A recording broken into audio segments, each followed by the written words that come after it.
tarde a todos.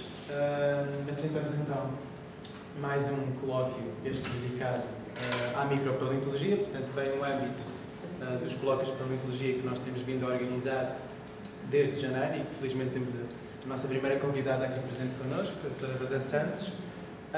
Este colóquio contou com a colaboração do Student Chapter da APG da Universidade de Lisboa e contou ainda com a colaboração do NEC School, o núcleo de estudantes de Geologia da Faculdade de Ciências da Universidade de Lisboa, que iniciaram esta colaboração também para que no futuro possam dar continuidade a estes colóquios. Este colóquio, como já vos disse, é um colóquio dedicado à micropaleontologia. A micropaleontologia tem assumido uma importância nos últimos anos relevante e vamos apresentar uma série de 3 palestras onde vão ser apresentados 3 tipos de grupos micropaleontológicos diferentes. Pela Ana Margarida Bento, pela Isabela Loureiro e pelo Gil Machado. Vamos iniciar este colóquio com a Ana Margarida Bento, que vai-nos falar de nanofósseis calcários. Ela é investigadora, neste momento, anda a desenvolver investigação no Centro de Geologia da FCUL. Licenciou-se e tirou o mestrado aqui na nossa casa, na Faculdade de Ciências, e tem, portanto, a sua investigação tem-se incidido essencialmente em foraminíferos bentónicos e em nanofóssil calcário, sobre o qual cursou a tese de mestrado em 2009. 2009, certo? Portanto, vou dar agora lugar à Margarida para poder vir falar nanofósseis. Boa tarde a todos.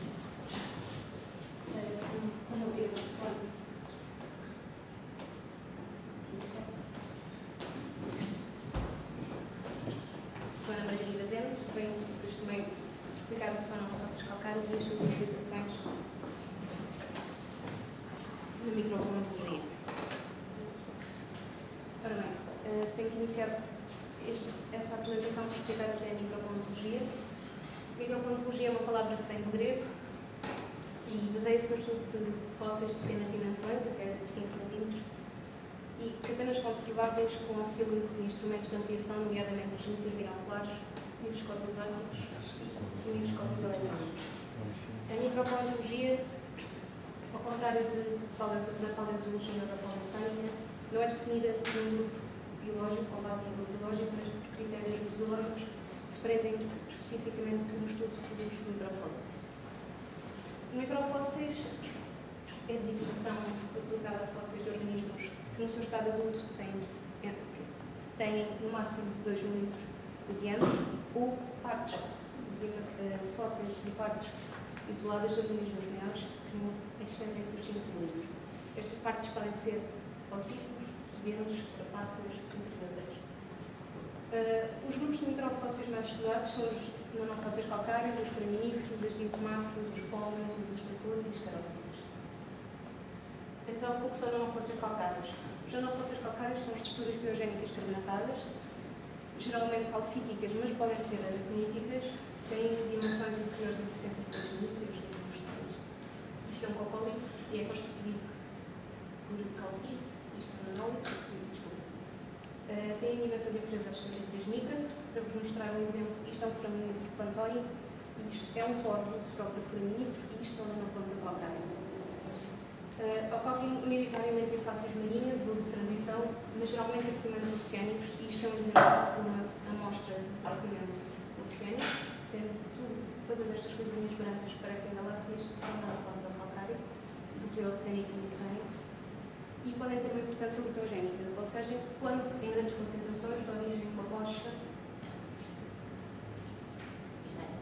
dão origem a uma rocha, que é o pé, mais conhecido como giz. Eu tenho aqui uma amostra para vocês verem. Este é um giz, é daqui que vem o giz, é o cré, que veio daquele afloramento, que é maioritariamente constituído por uma simples cocosfera, esta, a Vatsonaria Barnacea, que foi depositado no crustáceo superior. Então, o que são nanofósseis calcários? Os nanofósseis calcários são basicamente constituídos por 2 grandes grupos principais. Um grupo que não é micro, mas que é formado por as estruturas areníticas, que apenas são visíveis ao microscópio óptico, e o nanoplanta calcário. O nanoplanta calcário que é dividido em dois nanogrupos: os nanococolitofos, com o grupo de incerticédios e dos dinofilolados calcários, e o grupo dos cocolitofos, então o qual tem uma maior base de estudo. Ora bem, isto é um cocolitofo no seu estado vivo, eu estudo os mortos. Isto é um cocólito. O cocólito tem uma placa carbonatada, que é feita aqui no complexo Golgi, é excretada para o exterior e é colocada à volta da célula para a proteger dos predadores, de fungos, vírus e tudo mais, para regular a luz interna, a entrada da luz para fazerem fotossíntese nos seus cloroplastos e também para regular a sua probabilidade, consoante a zona fótica que eles pretendem, com mais luz ou menos luz. Os cocolitofos são então algas marinhas unicelares. Ora bem, e são aplicados então na bioestratigrafia porquê? Produzem então as placas carbonatadas que facilmente fossilizam, os cocólitos, como mostrei, estão aqui 3 exemplos de cocólitos. São muito abundantes e fortemente nucleídas. Este é um exemplo da sua abundância. Isto é um grande agrupamento de células da Emiliana Ansler, uma espécie atual. Apresenta uma ampla distribuição geográfica, uma vez que são planctónicos e ocorrem em todos os oceanos e mares, ou seja, ocorrem em todo o planeta, que seja marinho, e apresenta uma evolução rápida, dou-vos aqui o exemplo do Oligoceno, onde existem últimas ocorrências e primeiras ocorrências em uma mesma espécie em poucos milhões de anos, aparece e desaparece, nos dá uma ótima definição de momentos de aparecimento e extinção, o que nos permite fazer então um apanhado, e eles têm como duração média habitualmente 3 milhões de anos para o Mesozoico e 1,1 milhões de anos para o Cenozoico, ou seja, são ótimos indicadores bioestratigráficos para queremos saber em que idade é que nós estamos, o que é muito importante. Ora bem, então, onde é que eles apareceram? Eles apareceram há 220 milhões de anos, durante o Triássico Superior. A primeira ocorrência de nano foi o que iniciou a esfera triásica, este bichinho pequenino. Assim que eles ocorreram, tornaram-se logo um dos principais produtores de carbonato biogénico. Durante a extinção do Triásico-Jurássico, apenas sobreviveu uma família de cocolitofos, a Parapodolidaceae, desculpem, sendo este um exemplo de uma espécie dessa família. No Jurássico, eles conquistaram todos os ambientes marinhos e aumentaram a sua diversidade. No Jurássico Superior, eles eram tão abundantes que tal é registado na riqueza de rochas carbonatadas que foram depositadas.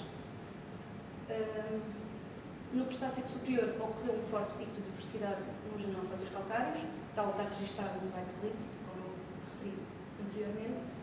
Posteriormente ocorreu uma extinção no Cretácico Triásico, onde apenas sobreviveram 4 famílias de cocolitofos, o que indica que no Paleocénico apenas haviam poucas famílias, ou seja, uma baixa diversidade. Esta aumentou durante o Eocénico Médio, quando ocorreu novamente o segundo pico de abundância. No Oligocénico Superior e Miocénico Médio diminuiu novamente. Houve um aumento no Miocénico Superior e, desde o Pliocénico à atualidade, esta diversidade tem vindo a diminuir. Ora bem, os anelfósseis calcários iniciaram a sua presença com 5 famílias. Durante a passagem do Triásico para o Jurássico, esta duplicou, e no Cretácico duplicou novamente, mas durante o Cretácico e o Cenozoico, a passagem do Mesozoico para o Cenozoico, houve aquela grande extinção, havendo famílias a desaparecerem. No entanto, o número das famílias não varia muito, uma vez que a diversidade aumentou bastante nas famílias que se mantiveram. Existem 2 métodos para estudar os anelfósseis calcários: o esfregaço, que é aplicado principalmente para estudos bioestratigráficos, à boca do furo, uma vez que é um método muito expedito, económico e dá resposta em minutos. Este é muito útil à boca do furo, ou seja, quando estão a fazer as sondagens para hidrocarbonetos, porque com uma pequena amostra poderemos saber em que idade é que nós estamos a furar. Ou seja, este é o material utilizado para fazer uma lâmina de esfregaço, isto é uma lâmina de esfregaço, não sei se aqui se vê, mas tem umas ondazinhas, é possível ver a variação da abundância de nanofósseis calcários que sejam importantes nessa área. Eu habitualmente uso a decantação aleatória porque é aplicado em estudos paleoecológicos. Esta permite realizar a quantificação das abundâncias absolutas de nanofóssil calcário dando-nos um valor de gramas por centímetro cúbico, obtendo-se assim os valores aproximados da quantidade do conteúdo fóssil real dessa amostra. Esta é uma lâmina feita por decantação aleatória e este é o método de decantação aleatória. Ora bem, então vou-vos dar uns exemplos do estudo paleoecológico para vocês perceberem como é que eles são indicados. Durante a disciplina de projeto, eu realizei um estudo de morfometria da hidrosfera. Foi uma sondagem realizada no Porto do Porto, junto a Vila Nova de Mil Fontes. Esta é a sondagem que eu estudei e durante o estudo paleoecológico tivemos valores anómalos para esta espécie, a Bradorosfera bicolor, e não só eram valores extremamente altos, como havia uma variação dimensional ao longo da sondagem. E nós queríamos perceber como é que se processava esta variação dimensional e se havia alguma razão especial. Então, o que nós fizemos foi tirar 100 fotografias durante as 65 amostras, fazer a medição dos copólitos. Com esses dados das fotografias, fizemos os 65 histogramas e tentámos perceber quais eram os morfótipos mais comuns. Como tal, não foi muito perceptível, evoluímos para uma análise multivariada e o que nós obtivemos foi 5 morfótipos. Estes aqui, o XS, o S, o L e o XL. Têm dimensões muito restritas e só ocorrem em determinadas zonas. Ou seja, quando nós fizemos então a projeção dos factor scores, nós conseguimos perceber que, por exemplo, o morfótipo S só ocorre na unidade 2 e o morfótipo XS, por exemplo, só ocorre na unidade marinha superior. Para um estudo paleoambiental, dou-vos o exemplo então da Nazaré, são dados preliminares. Na Nazaré foram efetuadas 5 sondagens, eu só tive acesso às 3 primeiras, à MZS1, MZS2 e MZS3, e só para complementar os meus estudos com a MZS2, com estudos sedimentológicos, geoquímicos e microbiológicos, nomeadamente os tragotos. No entanto, eu consegui fazer uma boa complementariedade e perceber também que existem, maioritariamente, 3 grandes grupos de nanofósseis calcários nessas 3 sondagens, nomeadamente típicos de ambiente oceânico, ambiente costeiro e indicadores de aquário.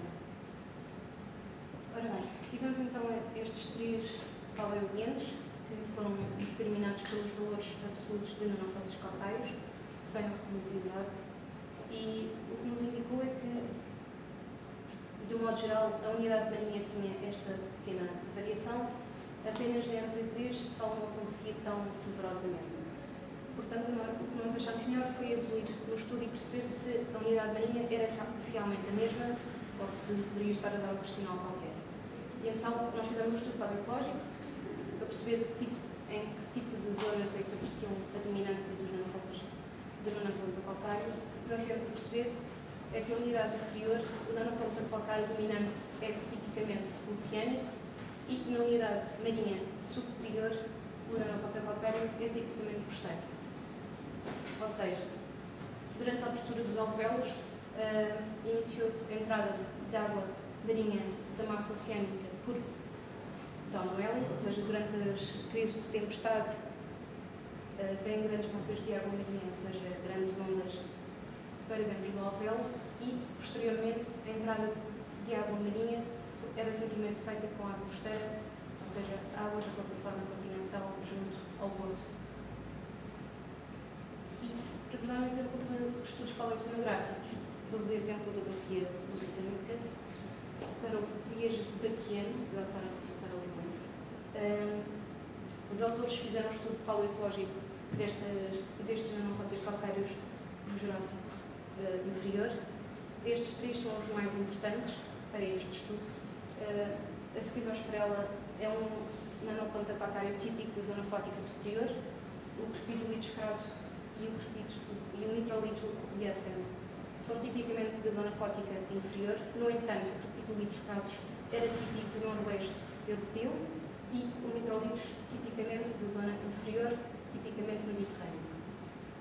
Ou seja, através do estudo da dominância, do tipo de dominância do nanofóssil calcário, conseguiu-se perceber que inicialmente no Plioceno,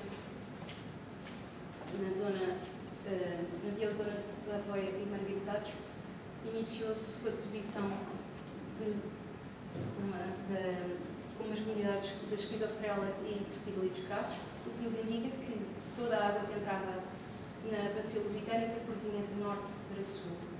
Posteriormente, deu-se uma regressão e, pelos vistos, uma variação da circulação oceânica, o que nos indica que, e esta indicação foi-nos dada pela comunidade de esquizofrela STT e microlitos adjacent, que tipicamente dominavam a zona mediterrânea. Portanto, para eles estarem presentes na bacia lusitânica, o terreno passou a fazer-se de norte para sul. Os cocolitófilos são grandes produtores primários, juntamente com os dinoflagelados e os diatomáceos. No entanto, os cocolitófilos apresentam uma maior aptidão para zonas de menor concentração de nutrientes e têm uma capacidade de adaptação à turbulência, seja alta ou baixa. Ou seja, estão tipicamente associados a oceânicos oligotróficos, o que nos indica que eles ocupam praticamente todos os oceanos, a grande proporção, exceptuando praticamente as plataforma continental, onde são maioritariamente populadas pelos dinoflagelados e pelas diatomáceas. Esta ocupação dos nanoplantocalcários tem um papel relevante então nos processos biogeoquímicos oceânicos do ponto de vista do ciclo do carbonato, do carbono e do enxofre. Produtores primários. Ora bem, estes são os cocolitófilos, eles existem então na coluna d'água, simplesmente na zona fótica, onde a luz chega. Durante a fotossíntese, eles fixam uma molécula de dióxido de carbono atmosférico, mas durante a biomineralização dos cocólitos, essa mesma molécula é libertada e libertam também compostos de enxofre que levam à nucleação de nuvens e, por sua vez, as nuvens fazem com que exista uma maior reflexão da luz solar e, por sua vez, a diminuição da temperatura atmosférica nessa zona. Em caso em que os cocolitófilos sejam muito numerosos, é possível que a refração da luz nesta primeira coluna de água, nesta parte mais fina, sofra também uma variação no albedo e haja um aumento local de temperatura de superfície da água. Por vezes, os cocólitos sofrem uma remineralização e isso vai fazer também, obviamente, a captura de uma molécula de CO2. Quando os cocolitófilos reproduzem-se assexuadamente ou morrem, libertam os seus cocólitos e os cocólitos, caso não se dissolvam, vão parar ao sedimento e esse carbonato passa a fazer parte do registro fóssil. Atualmente, o nanoplanta calcária apresenta diversos frutos, principalmente na produção de carbonato de cálcio, uma vez que eles funcionam como sumidores de dióxido de carbono e isso está muito na berra. Toda a gente quer produzir o máximo possível de carbonato de cálcio e fazer diminuir o máximo possível o CO2. Também estão a ser feitos estudos para a produção de biocombustíveis. Falou-se há pouco tempo um biocombustível para um avião, não sei como é que isso vai ocorrer. E na casa, cá no Geofoco, estão a ser feitos estudos de absorção de metais pesados para perceber como é que eles absorvem então os metais pesados e o que é que acontece uma vez que eles estão na base da cadeia alimentar, como é que eles passam então para os peixes e afins. Esta foi a bibliografia que eu usei. Os agradecimentos aos dois projetos que me financiaram, ao Leonardo e ao Estelor, e muito obrigada.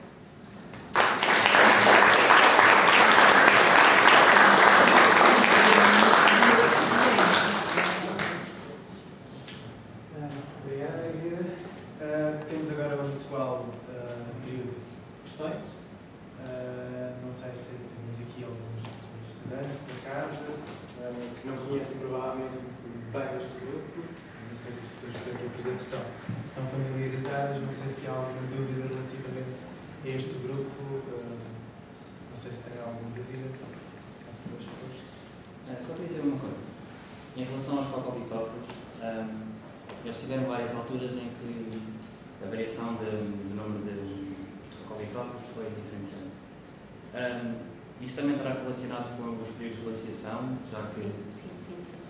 está inteiramente relacionado com isso. Eles gostam, alguns que são mais de águas frias, outros mais de águas quentes, e isso varia. Se praticamente o grupo for só de água fria, isso tem, obviamente, implicações na comunidade. Ou nos comunidades. Mais alguma questão?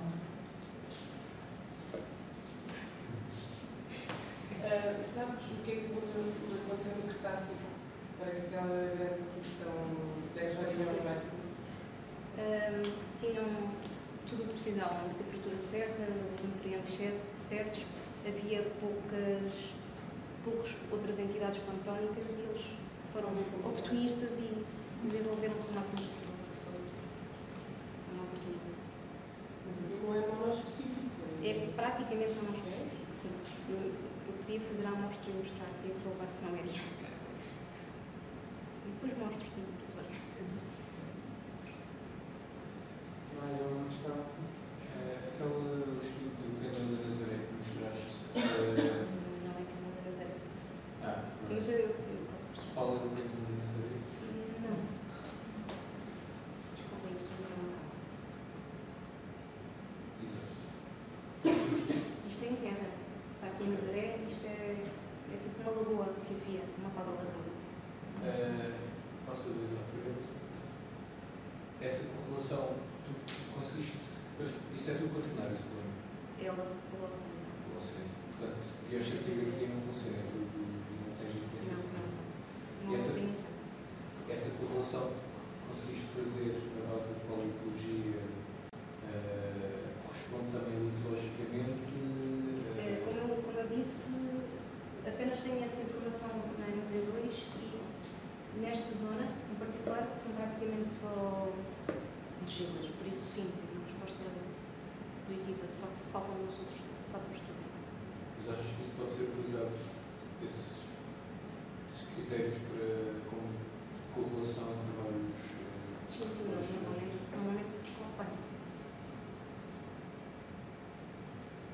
Mais alguma questão? Tem questão?